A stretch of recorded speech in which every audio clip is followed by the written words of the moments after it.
Hallelujah, praise the lord. प्रभु यीशु मसीह के नाम में आप सबको जय मसीह की। मैं अर्पण मसीह अपनी कलीसिया में आप सबका स्वागत करता हूँ। परमेश्वर के वचन को आज हम लोग सीखेंगे और एक घटना जो हमें मत्ती के सुसमाचार, मरकुस और लूका के सुसमाचार, इन तीनों सुसमाचारों में एक घटना हमको देखने को मिलती है।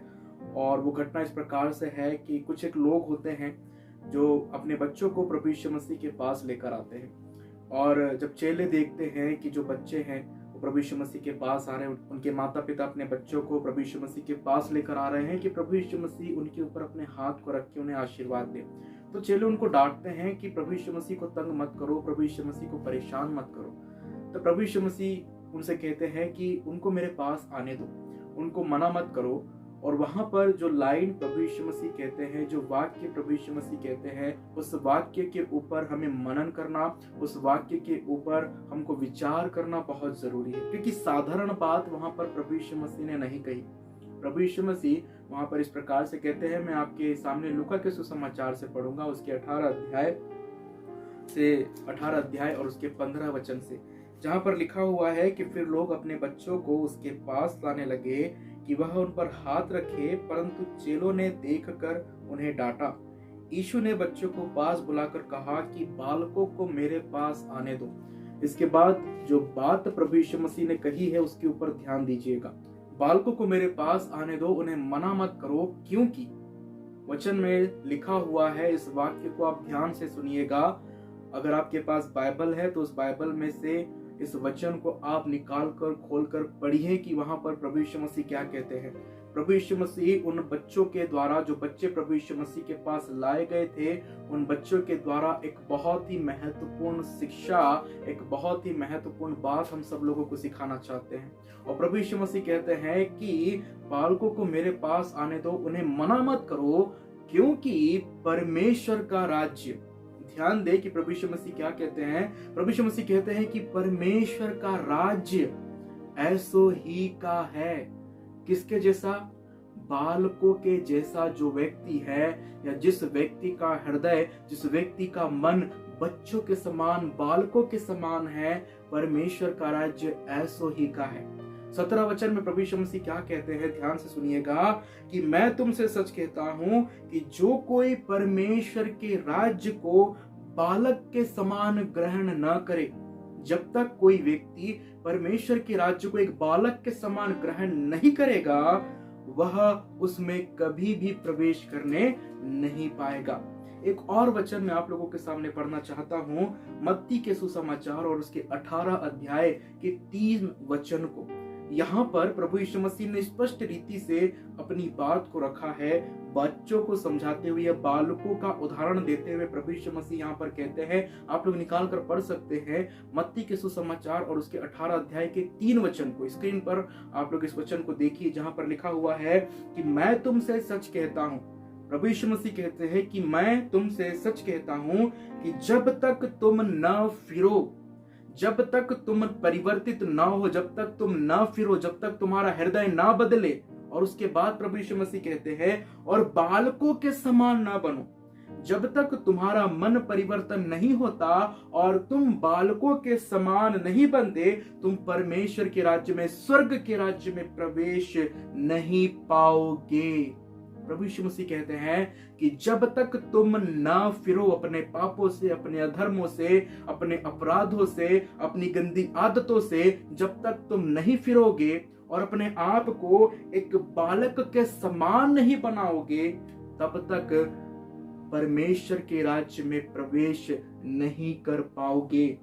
ये बात प्रभु यीशु मसीह ने स्पष्ट रीति से कह दी है। तो आइए आज हम लोग जानते हैं परमेश्वर के वचन से कि प्रभु यीशु मसीह क्यों अपेक्षा करता है कि हम अपने आप को बालकों के समान बनाएं। प्रभु यीशु मसीह ने जब इस उदाहरण को दिया, जब प्रभु यीशु मसीह ने जब इस एग्जाम्पल को दिया, तो इसके पीछे एक रहस्य है।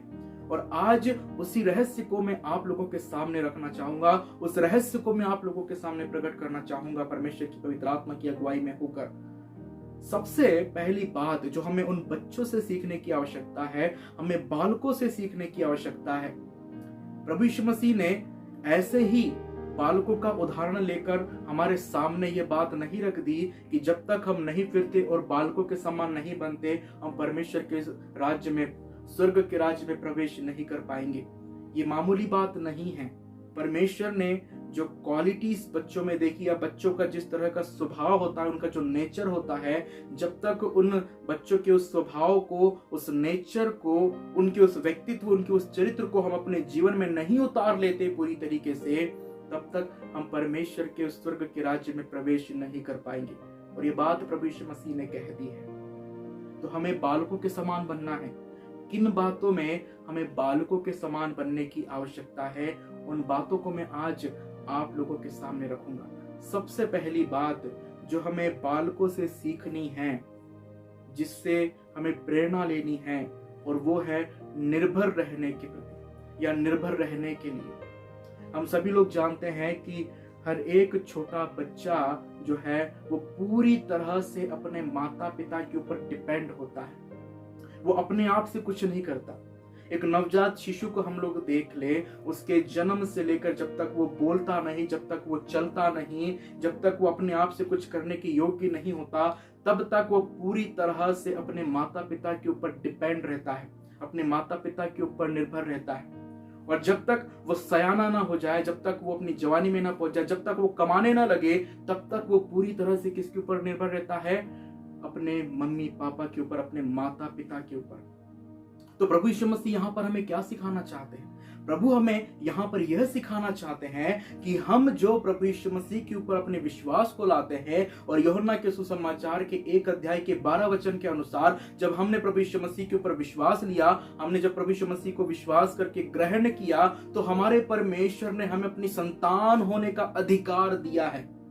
हमारे प्रभु यीशु मसीह ने हमें अपनी संतान कहा है। हमारा परमेश्वर हमें अपनी संतान कहता है, हमें अपने पुत्र और पुत्रिया कहता है।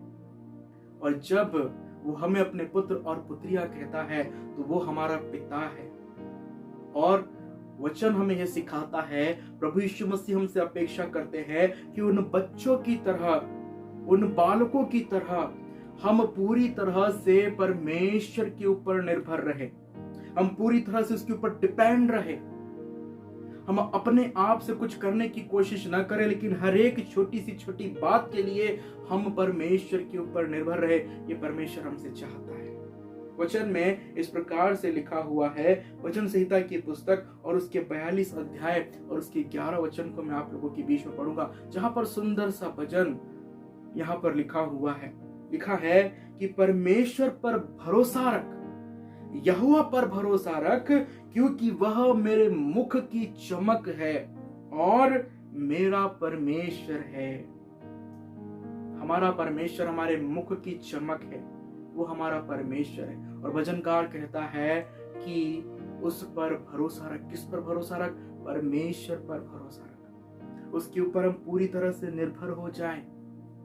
अपने जीवन की हर एक छोटी सी छोटी आवश्यकता के लिए हमें परमेश्वर चाहता है कि हम उसके ऊपर निर्भर रहें, क्योंकि हमारा परमेश्वर हर एक चीज की पूर्ति करने वाला हमारा परमेश्वर है। जिस प्रकार से एक माता पिता अपने बच्चे की हर एक आवश्यकता को पूरी करते हैं, जहां तक उनसे संभव हो सकता है, वो उसके खाने पीने, कपड़े लगते, उसकी अच्छी से अच्छी शिक्षा के लिए हर एक वो कोशिश करते हैं, जिससे उनका बच्चा एक अच्छे संस्कार को प्राप्त करे, एक अच्छी शिक्षा को प्राप्त करे। हमारा पिता भी हमसे प्रेम करता है, और वो हमारी चिंता करता है, और वो हमें भी हर एक चीज प्रदान करने की क्षमता रखता है, लेकिन वो चाहता है कि हम उसके ऊपर निर्भर रहें। हम जानते हैं कि एलिया जो परमेश्वर का एक जन था, परमेश्वर का एक दास था, उसको परमेश्वर ने कौवों के द्वारा भोजन खिलाया, उसे भूखा मरने नहीं दिया। अकाल के समय में एक विधवा के द्वारा परमेश्वर ने उसे भोजन खिलाया, और जिस विधवा ने उसको भोजन खिलाया था, वचन कहता है कि जब तक अकाल रहा, तब तक उस सारपत की विधवा का न तो तेल खत्म हुआ, न आटा खत्म हुआ। वो उस पूरे अकाल भर में पेट भर के खाते रहे। परमेश्वर ने एलिया की हर एक जरूरत को पूरा किया, क्योंकि वो परमेश्वर के ऊपर डिपेंड होकर अपनी सेवा कर रहा था, परमेश्वर के ऊपर निर्भर होकर वो अपने जीवन को व्यतीत कर रहा था। परमेश्वर के वचन में अगर हम लोग कई ऐसे उदाहरणों को देखेंगे तो हम लोग पाएंगे कि जो भी व्यक्ति परमेश्वर के ऊपर पूरी तरह से निर्भर रहा, वो कभी भी अपने जीवन में हताश और निराश नहीं हुआ। परमेश्वर ने उनकी हर एक जरूरत को, उनकी हर एक आवश्यकताओं को पूरा किया है। वचन संहिता में लिखा हुआ है कि जवान सिंहों को तो घटी होती है और वह भूखे भी हो जाते हैं, लेकिन यहोवा के खोजियों को किसी भली वस्तु की घटी नहीं होती। जो परमेश्वर पर भरोसा रखते हैं, जो यहोवा का भय मानकर चलते हैं, जो उसके ऊपर पूरी तरह से निर्भर होते हैं, परमेश्वर हर एक अच्छी वस्तुओं से उन्हें आशीषित करता है, उन्हें तृप्त करता है। तो हमारा परमेश्वर चाहता है कि हम बालकों के समान पूरी तरह से अपने परमेश्वर पर निर्भर हो जाएं, उसके ऊपर हम पूरी तरह से डिपेंड हो जाएं। एक और वचन मैं पढ़ूंगा आपके बीच में, भजन संहिता की पुस्तक और उसके 37 अध्याय के 5 वचन को, जहां पर भजनकार कहता है कि अपने मार्ग की चिंता यहोवा पर छोड़ दे और उस पर भरोसा रख, वही पूरा करेगा। हालेलुया। अपने मार्ग की चिंता, अपने भविष्य की चिंता, अपने जीवन की चिंता, अपने जीवन के हर एक क्षेत्र की चिंता यहोवा परमेश्वर कहता है कि मेरे ऊपर छोड़ दो। भजनकार कहता है कि उस परमेश्वर पे हम अपने मार्ग की चिंता छोड़ दे और उस पर भरोसा रखे, वही पूरा करेगा, वही हमें सही राह दिखाएगा। परमेश्वर प्रभु यीशु मसीह की अपेक्षा हमसे यह है कि हम एक बालक के समान, एक छोटे बच्चे के समान अपने जीवन में पूरी तरह से उसके ऊपर निर्भर होकर, उसके ऊपर डिपेंड होकर अपने जीवन को व्यतीत करें, क्योंकि हमारा परमेश्वर भरपूरी का परमेश्वर है। वो हमें किसी बात की घटी नहीं होने देगा। इजरायली जब 40 साल तक जंगल में थे और वो यात्रा कर रहे थे, बाइबल हमें बताती है कि उन्हें किसी भी चीज की घटी नहीं हुई, क्योंकि वो परमेश्वर की निज प्रजा थी, वो परमेश्वर का निज धन था। बाइबल कहती है, वचन कहता है कि 40 वर्ष तक वो मन्ना खाते रहे, बटेरे खाते रहे और उनके ना तो जूते पुराने हुए। ऐसी आशीष परमेश्वर ने उनको दिया था। हम सोचें, हम अपने जूतों को कितने दिनों के बाद बदल लेते, साल 2 साल बहुत हो जाते हैं, लेकिन वचन कहता है कि उनके 40 साल जूते पुराने नहीं हुए, उनके जूते 40 साल तक पुराने नहीं हुए। उन जूतों को हर दिन नया परमेश्वर ने किया। ऐसी आशीष हमारा परमेश्वर हमें देता है। जब हम पूरी तरह से उसके ऊपर निर्भर हो जाते हैं तो कोई भी अच्छी वस्तु हमारा परमेश्वर हमसे रख नहीं छोड़ता। वो हमें हर एक अच्छी सी अच्छी सर्वोत्तम चीजें प्रदान करता है। दूसरी बात जो परमेश्वर का वचन हमारे जीवन से अपेक्षा रखता है, परमेश्वर ने ये बात कि जब तक हम न फिरे और बालकों के समान न बने, हम परमेश्वर के राज्य में, स्वर्ग के राज्य में प्रवेश करने नहीं पाएंगे। ये बात प्रभु ने यूं ही नहीं कह दी है। इसके पीछे जो रहस्य है उसे हमें जानना बहुत जरूरी है। और उस रहस्य की दूसरी बात यह है, हम लोग बच्चों के जीवन के ऊपर गौर करें, उनके स्वभाव को हम लोग देखें, तो हम लोग पाएंगे कि जो बच्चे होते हैं, जब 4-5 बच्चे आपस में खेल रहे होते हैं, तो हम लोग पाते हैं कि जब वो लड़ लेते हैं, लड़के जब रूठ लेते हैं, लड़ लेते हैं या लड़कर जब एक दूसरे से दूर हो जाते हैं, तो हम लोग देखते हैं कि थोड़े समय के बाद फिर से वो मिलकर खेलने लगते हैं। झगड़ा हुआ उनके बीच में, लड़ाई हुई, थोड़े समय तक वो अलग अलग रहे, लेकिन फिर से वो लोग आपस में एक साथ मिलकर खेलने लगते हैं। कितनी सुंदर बात है। मतलब जो भी बुराई अपने दोस्तों के प्रति, अपने मित्रों के प्रति, अपने साथ खेलने वालों के प्रति जो होती है उनके मन में, वो थोड़े समय के बाद वो भूल जाते हैं। वो भूल जाते हैं कि मेरे इस दोस्त ने मेरे साथ क्या किया, वो भूल जाते हैं कि इसने मेरे साथ क्या किया था, और वो फिर से सारी बातों को भुलाकर एक साथ खेलने लगते हैं। ये वचन, ये बात हमें यह सिखाती है कि हमारा हृदय भी वैसा ही होना चाहिए। हम अपने मन में किसी की बात को लंबे समय तक बनाए ना रखें। ध्यान दें, अपने मन में किसी की भी बात को लंबे समय तक बनाए ना रखें। हम लोग देखते हैं इस संसार में कई ऐसे मसीही लोग हैं जो अपने पड़ोसी से या अपने रिश्तेदारों से या कई ऐसे जो लोग हैं उनसे काफी लंबे समय तक बात नहीं करते हैं। उनसे बात करना उनको अच्छा नहीं लगता। क्यों? क्योंकि उन्होंने काफी समय पहले उनके दिल को ठेस पहुंचाई, उनके दिल को दुखाया, या उनके प्रति कुछ बुरी बात उन्होंने कही जो बात उनको बहुत बुरी लगी और जिसके कारण उन्होंने उनसे बातचीत करना बंद कर दिया। कई ऐसे परिवार हैं जिन लोगों ने अपने ही रिश्तेदारों से काफी समय तक बात नहीं की है, काफी समय से वो बात नहीं कर रहे हैं। अब उनके मन में अपने रिश्तेदारों के प्रति, अपने पड़ोसियों के प्रति, अपने लोगों के प्रति ईर्ष्या भरी हुई है, जलन भरा हुआ है, बैर भरा हुआ है कि उसने मेरे साथ ऐसा किया था, इसलिए मैं उससे आज तक बात नहीं करता। ये स्वभाव लेकर हम परमेश्वर के राज्य में नहीं पहुंच पाएंगे। ध्यान रखना, हम अपने मन में इस गंदगी को लेकर, अपने मन में अपने रिश्तेदार, अपने मित्र, अपने पड़ोसी के प्रति किसी प्रकार की बुराई को लेकर, किसी प्रकार की ईर्ष्या या किसी प्रकार के क्रोध को लेकर हम परमेश्वर के राज्य में प्रवेश नहीं कर पाएंगे। वचन हमें इस प्रकार से बताता है, मरकुस के सुसमाचार और उसके 9 अध्याय के 50 वचन में प्रभु यीशु मसीह कहते हैं कि आपस में मेल मिलाप रखो। ये प्रभु यीशु मसीह का वचन है जो कहता है कि हम आपस में मेल मिलाप से रहे। जो हमारे भाई बंधु है, जो हमारे रिश्तेदार है, जो हमारे अपने हैं, जो हमारे पड़ोसी है, उनके साथ हम मेल के साथ रहे, हम मेल मिलाप के साथ रहे, हम उनसे मिले रहे। ये हमारा परमेश्वर चाहता है, क्योंकि वचन में इस प्रकार से लिखा हुआ है कि हम मेल मिलाप के लिए बुलाए गए हैं। कुरिन्थियों की पहली पत्री और उसके 7 अध्याय के 15 वचन को अगर आप लोग निकाल कर पढ़ते हैं तो वहां पर इस प्रकार से लिखा हुआ है कि परमेश्वर ने तो हमें मेल मिलाप के लिए बुलाया है। देखिए कि प्रभु का वचन यहाँ पर क्या कहता है। पौलुस कहता है कि हमारे परमेश्वर ने हमें मेल मिलाप के लिए बुलाया है। हमारी बुलाहट ही मेल मिलाप के लिए हुई है। और कुरिन्थियों की दूसरी पत्री के 5 अध्याय के 18 वचन में पौलुस कहता है कि मेल मिलाप की सेवा हमें सौंपी गई है कि हम आपस में मेल मिलाप से रहे, हम आपस में मिलजुल कर रहे।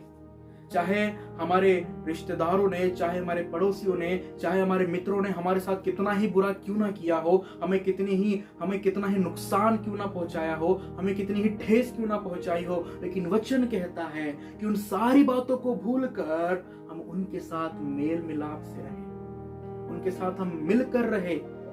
यही हमारा परमेश्वर हमारे जीवन से चाहता है। उन बच्चों से हम लोग सीखे जो लड़ते हैं, झगड़ते हैं, लेकिन थोड़े समय के बाद फिर से वो एक होकर खेलने लगते हैं। वो भूल जाते हैं कि किसने उसको मारा या किस वजह से उनकी लड़ाई हुई थी, उस वजह को ही वो भूल जाते हैं और फिर से एक साथ खेलने लगते हैं। कितना सुंदर उदाहरण हमको देखने को मिलता है उनके जीवन से। एक और वचन मैं आप लोगों के सामने पढ़ूंगा जहां पर इस प्रकार से लिखा हुआ है, रोमियो की पत्री और उसके 12 अध्याय के 18 वचन में पौलुस कहता है कि जहां तक हो सके, जहां तक संभव हो सके, तुम भरसक सब मनुष्यों के साथ मेल मिलाप रखो। कितनी सुंदर बात पौलुस कहता है कि जहां तक हो सके, भरसक तुम सब मनुष्यों के साथ मेल मिलाप रखो, सबसे मिलजुल कर रखो।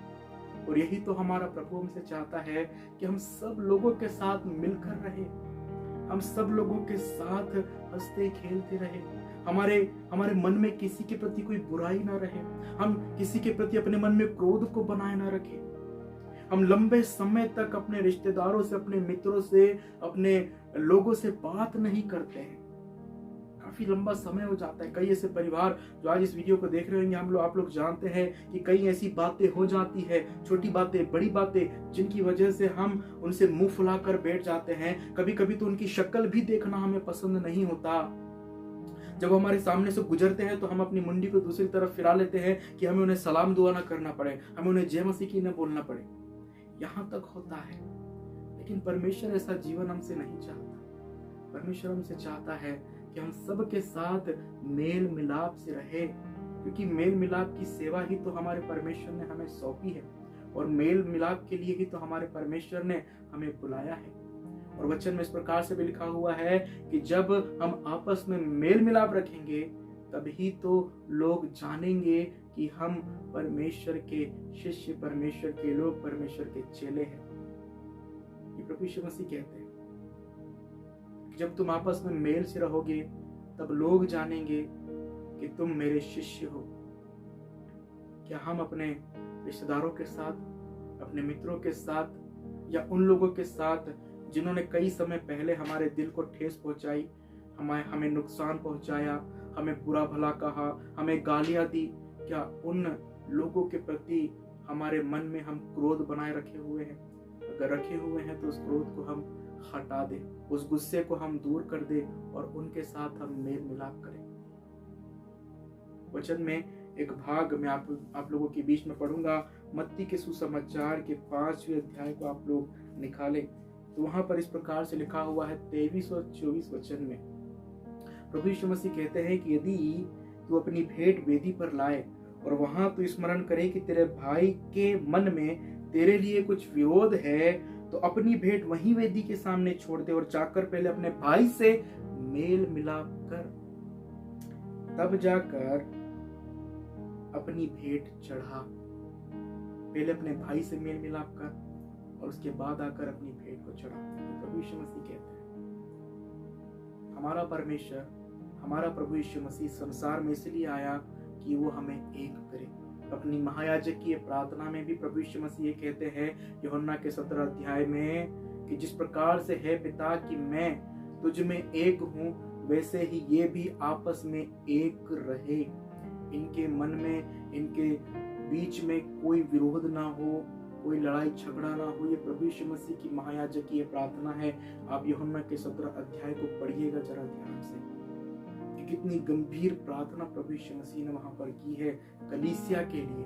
और आज कलीसिया में हम लोग देखें कि मेल का आत्मा नहीं है, मेल मिलाप नहीं है। कलीसिया में ही लोग एक दूसरे से मुंह फुलाए बैठे हुए हैं। हम ऐसे परमेश्वर के राज्य में नहीं पहुंच सकते। एक और बात जो हमें बच्चों के स्वभाव से सीखने की आवश्यकता है, हम लोग देखते हैं कि जब छोटे बच्चे रोते हैं, जब उन्हें भूख लगती है या जब कुछ भी उन्हें होता है, हम लोग देखते हैं कि जब वो माँ की गोदी में आते हैं तो ऑटोमेटिकली वे चुप हो जाते हैं। जैसे ही वो माँ उनको उठाती है या जैसे ही माँ उनको गोद में लेती है तो उनका रोना जो है वो चुप हो जाता है, वो शांत हो जाते हैं। ये बात हमें सिखाती है कि भले ही कोई समझे ना समझे, लेकिन माँ एक बच्चे को अच्छी तरह से समझती है और एक बच्चा भी अपनी माँ के आंचल को अच्छी तरह से जानता है। वचन में यशायाह नबी की पुस्तक और उसके 66 अध्याय के 13 वचन में प्रभु परमेश्वर कहते हैं कि जिस प्रकार माता अपने पुत्र को शांति देती है, वैसे ही मैं भी तुम्हें शांति दूंगा। हमारा परमेश्वर एक माँ की तरह हमें शांति देने वाला परमेश्वर है। जब हम रोते हैं, जब हम अपने जीवन में परेशानियों को देखकर व्याकुल हो जाते हैं, जब हमें ये समझ में नहीं आता है कि हम अपना दुख किसको जाकर बताएं, वैसे समय के लिए हमारा परमेश्वर हमसे कहता है कि हमें किसी को कुछ बताने की आवश्यकता नहीं है, बस हम अपने परमेश्वर की बाहों में दौड़े चले आए। हमारा परमेश्वर हमको समझता है, हमारी भावनाओं को समझता है, हमारे दिल को समझता है। वो हमारे जीवन की हर एक बात को जानता है। तो जब हम अपने जीवन में दुखी हो, जब हम अपने जीवन में परेशान हो, जब हमारे जीवन में काफी सारी कठिनाइयां हो, समस्या हो और हमारा मन अगर रोने को करे, तो प्रभु परमेश्वर के आंचल से या प्रभु परमेश्वर की गोद से अच्छी कोई जगह हो ही नहीं सकती इस दुनिया में, क्योंकि हमारा परमेश्वर हमारे मन को समझता है। हन्ना की प्रार्थना को आप लोग याद करें कि हन्ना ने अपने मुख से कुछ नहीं कहा था। उसका मुख तो, उसके होठ तो हिल रहे थे, लेकिन शब्द सुनाई नहीं दे रहे थे, एली कहता है। लेकिन परमेश्वर ने उसकी प्रार्थना को सुना और जो मांगा उसने वो उसको दिया परमेश्वर। तो हमारे मन को भी परमेश्वर जानता है। हमारे परमेश्वर ने हमसे प्रेम किया है और वो हमें भली भांति रीति से समझता है। हम किसी के सामने अपना दुखड़ा ना रोए, क्योंकि वो हमारे दुखों को नहीं समझ सकते, वो हमारी परेशानियों को नहीं समझ सकते। अगर आज हम उन्हें कुछ बताते हैं तो वो जाकर दूसरों को बताएंगे कि फलाने व्यक्ति के जीवन में ये परेशानी है। वो हमारे दुख को दूर करने के लिए नहीं, लेकिन हमारे दुख को बढ़ाने का कारण बनते हैं। लेकिन सिर्फ हमारा परमेश्वर ही हमारे दुख को दूर करता और हमें शांति प्रदान करता है। वचन में इस प्रकार से लिखा हुआ है, यशायाह नबी की पुस्तक और उसके 49 अध्याय के 15 वचन में, क्या यह हो सकता है कि कोई माता अपने दूध पीते बच्चे को भूल जाए और अपने जन्माए हुए लड़के पर दया न करे? हाँ, वह तो भूल सकती है, परंतु मैं तुझे नहीं भूल सकता। कितना सुंदर वचन। हमारा परमेश्वर कभी हमें नहीं भूल सकता, क्योंकि लिखा है अगले वचन में कि देख, मैंने तेरा चित्र अपनी हथेली पर खोद कर बनाया है। हालेलुया। हमारे परमेश्वर ने हमारा चित्र अपनी हथेली पर खोदा है। वो हमें अच्छी तरह से समझता है, हमें अच्छी तरह से जानता है। तो जब भी हम दुखी हो, जब भी हम परेशान हो, जब भी हम व्याकुल हो, तो हमारा परमेश्वर चाहता है हमसे कि हम परमेश्वर के पास आए, अपने दुख को हम परमेश्वर को बताएं, क्योंकि वही हमें शांति दे सकता है, वही हमें सहानुभूति दे सकता है, वही हमें हियाव दे सकता है, वही आगे बढ़ने में हमारी मदद कर सकता है। अंतिम बात बताकर मैं समाप्त करूंगा। हम लोग देखते हैं कि बच्चे जो हैं, हमें उनकी मुस्कुराहट बहुत अच्छी लगती है। छोटे बच्चे जो कुछ समझ नहीं पाते, उनको मालूम नहीं है कि हम क्या बोल रहे हैं, जब भी हम उन्हें कुछ बोलते हैं तो वो मुस्कुरा देते हैं और उनकी मुस्कुराहट हमें बड़ी प्यारी लगती है। परमेश्वर का वचन हमें यही सिखाता है कि हम भी अपने चेहरे पर हमेशा मुस्कुराहट को बनाए रखें। हम चाहे कितने ही दुख में क्यों ना हो, हम चाहे कितनी ही परेशानियों में क्यों ना हो, चाहे दुखों का पहाड़ ही हमारे जीवन पर क्यों ना टूट पड़ा हो, लेकिन वचन हमें सिखाता है कि हमें ऐसे समय में भी आनंदित रहना है, प्रसन्नचित रहना है। पौलुस कहता है कुरिन्थियों की दूसरी पत्री के 6वें अध्याय के 10वें वचन में कि शोक करने वालों के समान हैं, परंतु सर्वदा आनंद करते हैं। न जाने कितनी ही यातनाएं उनको दी गई है, लेकिन कहते हैं कि हम शोक करने वालों के समान हैं। हम रोना तो चाहते हैं, हम शोक करने वालों के जैसे हैं, लेकिन हम आनंदित हैं, क्योंकि प्रभु का आनंद उनके जीवन में वास करता है। इसीलिए तो फिलिपियों 4:4 में वो कहता है कि प्रभु में सदा आनंदित रहो। मैं फिर कहता हूं, आनंदित रहो। इस दुनिया की कोई भी ताकत परमेश्वर के उस आनंद को हमारे जीवन से छीनने ना पाए। हमारे चेहरे पर हर एक परिस्थिति में एक मुस्कुराहट बनी रहे, ताकि शैतान भी जब उस मुस्कुराते हुए चेहरे को देखे तो वो भी हमारे सामने से भाग जाए। ऐसा हमारा परमेश्वर है, और यही हमारा परमेश्वर हमारे जीवन से मांग करता है। एक और वचन कुरिन्थियों की दूसरी पत्री के 7 अध्याय के 10वें वचन में पौलुस कहते हैं कि अपने सारे क्लेश में मैं आनंद से भरपूर रहता हूं। ये कोई मामूली बात नहीं है, कोई साधारण बात नहीं है। पौलुस कहते हैं कि मैं अपने सारे क्लेश में, अपने सारे दुख यातनाओं के समय में आनंद से भरपूर रहता हूं। आनंद से भरपूर जीवन पौलुस का था। वो हर समय, हर परिस्थिति में आनंद करने वाला व्यक्ति था। हमें भी हमारे जीवन में हर समय, हर परिस्थिति में, चाहे कितनी ही विपरीत परिस्थितियां हमारे जीवन की क्यों ना हो, चाहे कितनी ही कठिनाइयां हमारे जीवन में क्यों ना हो, चाहे कितना ही बड़ा संकट, कितना ही बड़ा दुख हमारे जीवन में क्यों ना हो, हमें आनंदित रहना है, क्योंकि प्रभु हमारा आनंद है। परमेश्वर प्रभु हमारा आनंद है, और उस आनंद से हमें अपने जीवन को परिपूर्ण रखना है।